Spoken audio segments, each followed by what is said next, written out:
Hi. So here's what we've all been waiting for. How do these tools stack up together?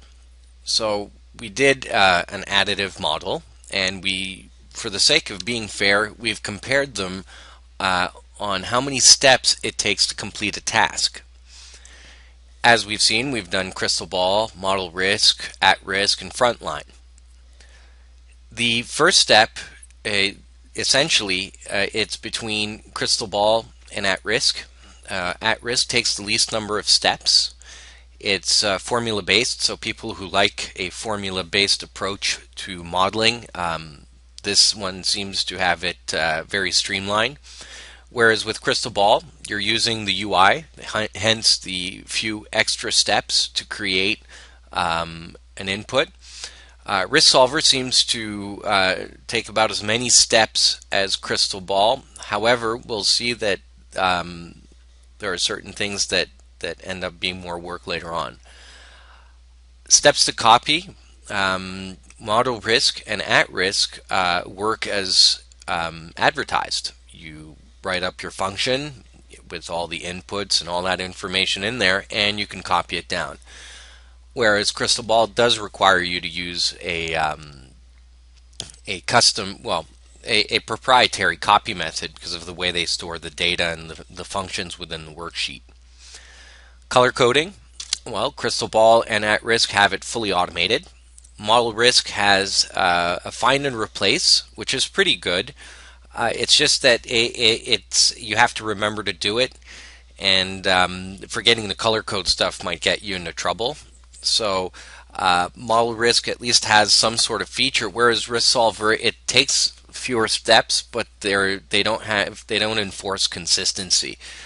So you're using just standard Excel color coding. Number of steps to create an output. Well, in this case, it's all point and click.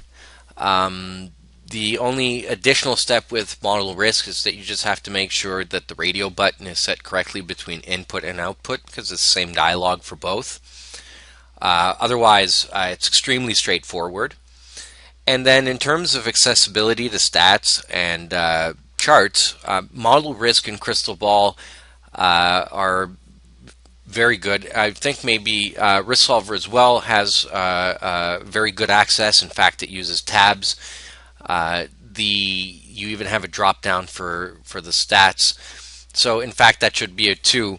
So at risk, it has all of it, except when it comes for going for the data, you tend to have to look for the windows and other sections in the ribbon. So if you're new to the program, the icons are small, that might get you in trouble, but it's all there.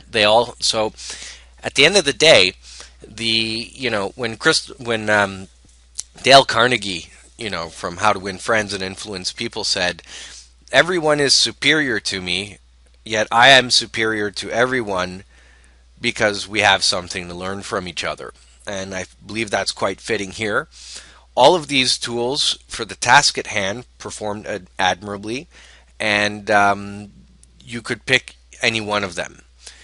The only thing is that Frontline still has a few kinks in its usability when it comes to its formulas because of the naming function. Short of that, it performs just as well as all the other ones and is very fast as well. So anyways, so if I had to pick one, that's a question of personal choice if you like working with interfaces or with formulas, and what kind of application you're working on. But that'll be the topic of further posts down the road. So if you have any questions or you'd like to learn more about these packages, you can check us out on the internet at www.technologypartners.com or crystalballservices.com. So that's www.technologypartners.com. Thank you very much, and I look forward to your feedback.